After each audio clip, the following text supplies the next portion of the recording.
Assalamualaikum warahmatullahi wabarakatuh. Selamat pagi dan salam sejahtera untuk guru BK dimanapun berada. Pada hari ini senang sekali kita bisa bertemu kembali dalam kegiatan e-learning guru BK untuk Counseling Skills Training at School di hari ke-7 yang akan membahas tentang Counseling Evidence Based Practice. Bapak Ibu yang saya banggakan, berbicara tentang counseling evidence based practice berarti kita akan membahas tentang layanan konseling yang pernah Bapak Ibu laksanakan yang sangat membekas di hati Bapak Ibu, yang paling berkesan selama menjalankan proses sebagai guru BK. Nah, kesan yang ditimbulkan ini bukan melihat objeknya atau sasaran pelaksanaan layanan konseling kita, tetapi karena proses pelaksanaan layanan konseling yang kita laksanakan dan teknik tersebut ternyata mampu dilakukan beberapa kali kepada peserta didik atau konseling karena betul-betul pas sesuai dengan kondisi peserta didik. Nah, itu adalah sedikit gambaran tentang counseling evidence based practice. Bapak Ibu yang saya hormati, counseling based practice atau evidence based practice yang biasa disingkat EBP ini dilatar belakangi pertama oleh karena teori konseling yang dikembangkan dari budaya barat itu tidak semua bisa diterapkan di Indonesia. Nah, ini sudah pasti hal yang berbeda karena konseling yang dilaksanakan di barat itu biasanya berasal atau dikembangkan dari terapi klinis, misalnya dari rumah sakit jiwa, atau berasal dari penelitian pada hewan seperti yang dikembangkan oleh Pavlov. Hal ini bisa menjadi salah satu hal yang menyebabkan implementasi pendekatan dari teori tersebut membutuhkan penyesuaian atau improvisasi dari penggunanya atau dari kita yang menggunakan pendekatan tersebut merujuk kepada kondisi peserta didik kita. Berikutnya, mindset dan karakteristik konseli dari timur itu berbeda dengan mindset dan karakteristik konseli dari negara barat.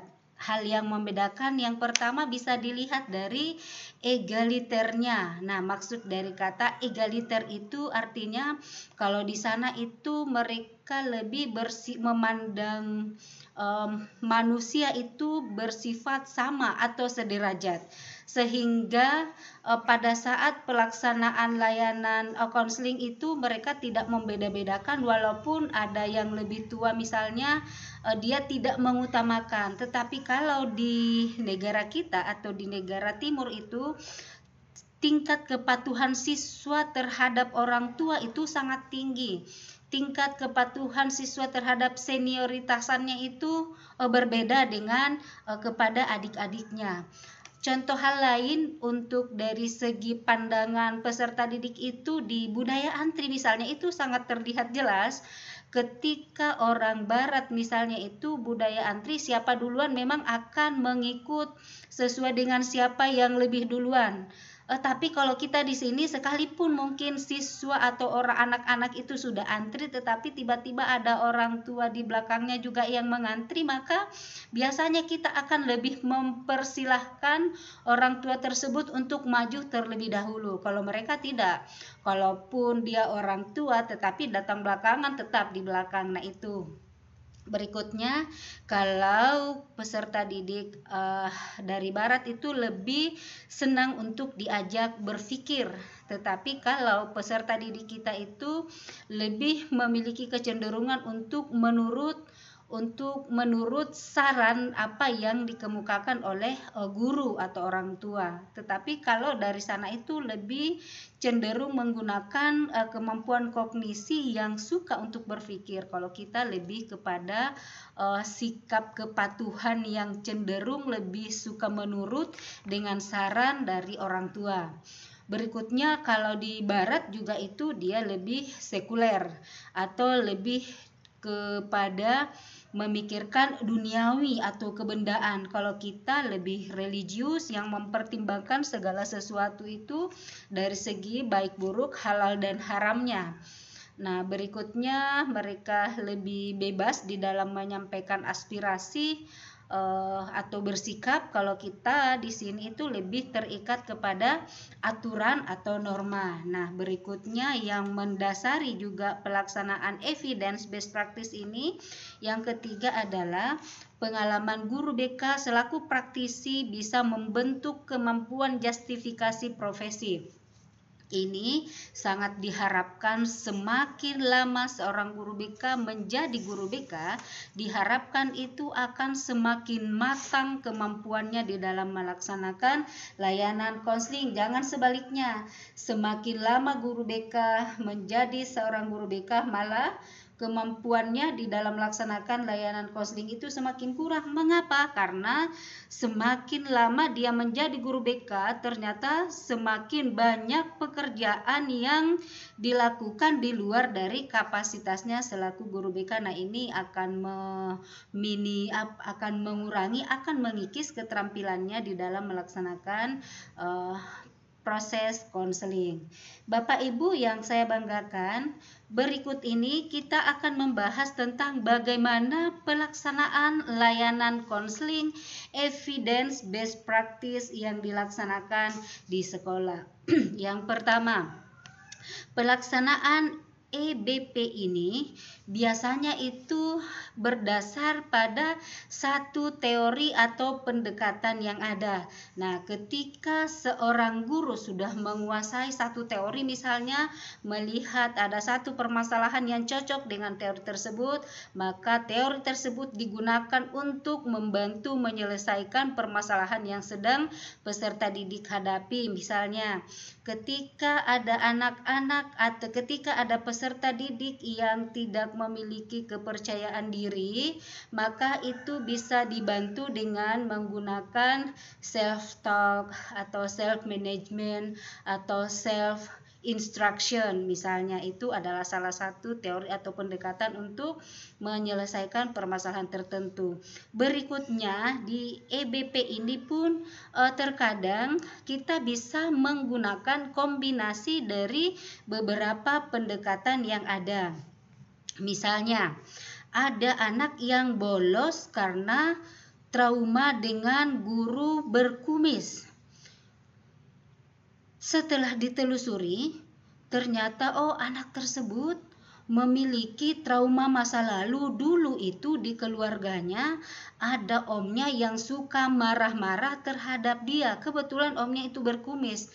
Nah, pas masuk di sekolah ada guru yang berkumis yang mirip dengan omnya, sehingga bayangan masa lalu trauma-trauma tersebut langsung ada membuat anak tersebut menghindari mata pelajaran dari guru tersebut. Nah, untuk membongkar penyebab trauma tersebut tentunya guru BK atau kita akan menggunakan teori psikoanalisa.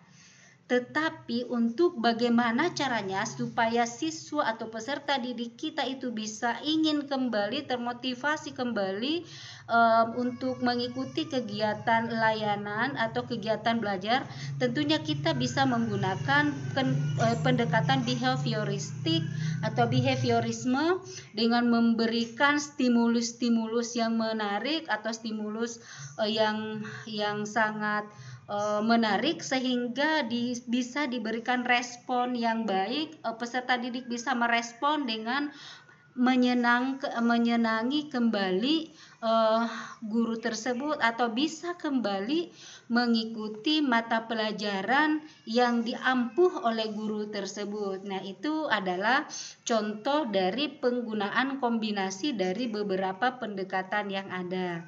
Berikutnya di EBP ini pun kita bisa merancang teknik atau pendekatan yang baru. Teknik atau pendekatan yang baru misalnya untuk satu jenis layanan, ketika kita ingin merubah satu kebiasaan peserta didik atau dalam pembinaan karakteristik peserta didik, kita bisa mengambil satu misalnya karena ini lagi peserta didik lagi menggandrungi drama Korea, kita bisa mengambil beberapa adegan dari drama tersebut yang bermanfaat untuk peningkatan keterampilan sosial, mungkin dari segi kekompakannya, dari segi kreativitasnya. Atau ketika kita ingin memotivasi peserta didik supaya berprestasi, mungkin kita bisa mengambil beberapa kisah-kisah tokoh terkenal yang dulunya mungkin dia adalah seseorang anak yang berasal dari golongan ekonomi menengah yang biasa-biasa saja atau malah yang tidak bisa, tetapi menjadi sosok sekarang itu kita angkat. Nah, itu bisa menjadi satu pendekatan yang bisa membuat anak-anak itu termotivasi untuk mengikuti atau melaksanakan seperti apa yang ingin kita capai. Nah, berikutnya di EBP pun ini bisa kita lakukan tanpa berdasar dari pendekatan atau improvisasi dari pengalaman-pengalaman yang kita sudah pernah lakukan. Contoh, ada peserta didik kita yang tidak percaya diri karena memiliki kemampuan akademik yang kurang. Dia tidak bisa memiliki prestasi belajar yang maksimal karena memang IQ-nya biasa-biasa saja dan tidak didukung oleh kemampuan orang tua juga, sehingga untuk mendapatkan tambahan les belajar itu dia tidak bisa. Berikut, dilihat dari fisik pun itu dia cenderung kurang cantik misalnya, sehingga itu menambah rasa mindernya terhadap peserta didik yang lain. Nah, oleh guru BK mendekati, memberikan satu pendekatan tertentu, lalu memberikan satu perlakuan, mengaktifkan peserta didik tersebut dalam suatu kegiatan yang bermanfaat, yang membuat dia bisa meminimalkan kondisi-kondisi yang membuat dia mengurangi rasa ketidakpercayaan dirinya, seperti anak tersebut diaktifkan dalam kegiatan koperasi sekolah. Nah, dari kegiatan baru tersebut ternyata anak ini dapat melupakan beberapa hal-hal atau kelemahan-kelemahannya tersebut dan bisa meningkatkan kepercayaan dirinya karena ternyata dia memiliki bakat marketing, dia memiliki bakat untuk mempromosikan satu benda atau satu barang. Nah, dari perlakuan-perlakuan ini tentunya akan sangat bermanfaat dari yang anak-anak minder karena kekurangannya. Terus guru BK memberikan perlakuan, memberikan kesempatan yang bisa mengasah potensinya sehingga anak tersebut bisa meminimalkan rasa minder dan bisa meningkatkan potensi atau kemampuannya, karena kita ketahui bersama bahwa memang tidak ada anak yang dilahirkan hanya penuh dengan kekurangan. Tidak ada anak yang dilahirkan penuh dengan kelebihan, tetapi semuanya unik, semuanya khas, semuanya punya plus minusnya masing-masing. Nah, oleh guru BK itu memang diharapkan dapat memaksimalkan potensi peserta didik, bisa meminimalkan kelemahan-kelemahan yang mereka hadapi sehingga anak-anak bisa tumbuh berkembang secara optimal untuk mendapatkan peserta didik yang selalu well-being, seperti yang menjadi satu kebijakan baru sekarang ini oleh pemerintah. Baik, Bapak Ibu saya hormati, berikutnya manfaat yang bisa kita laksanakan, manfaat yang bisa kita dapatkan dari evidence based practice ini. Yang pertama adalah ini dapat menjadi bukti kecakapan dan kompetensi seorang praktisi. karena dari apa yang dilakukan oleh seorang guru BK ini memang menjadi bukti bahwa guru BK itu punya sesuatu yang dapat dilakukan.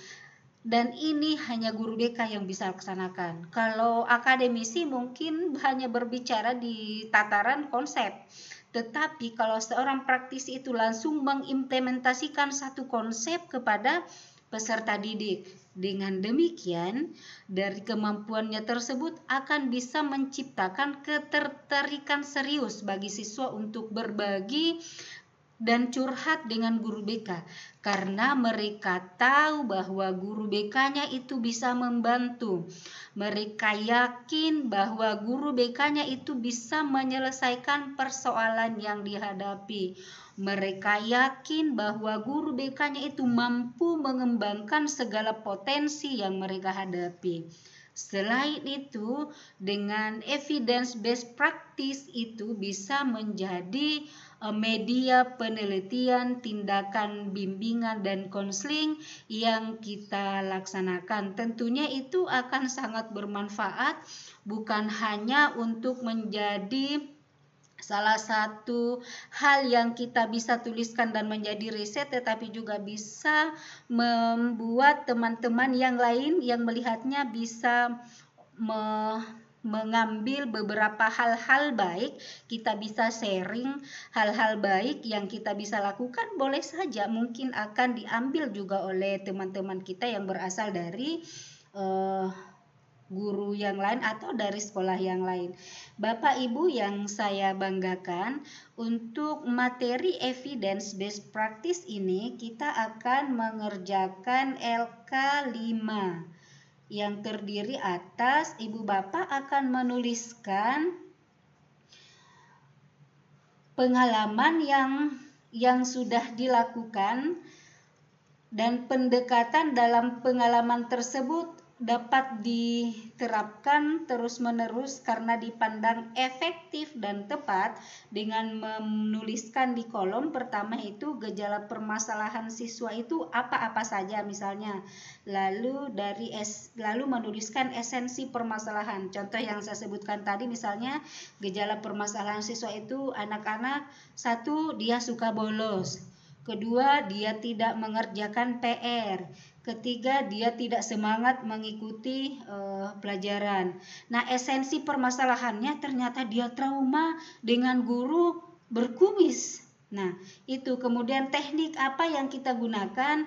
Nah, bisa seperti yang kita sudah bahas tadi, teknik yang digunakan itu adalah kombinasi dari beberapa pendekatan yang ada, yaitu teori psikoanalisa dengan teori behavior. Nah, hasil yang diharapkan yaitu bisa menghilangkan rasa trauma anak dan dapat belajar kembali di sekolah.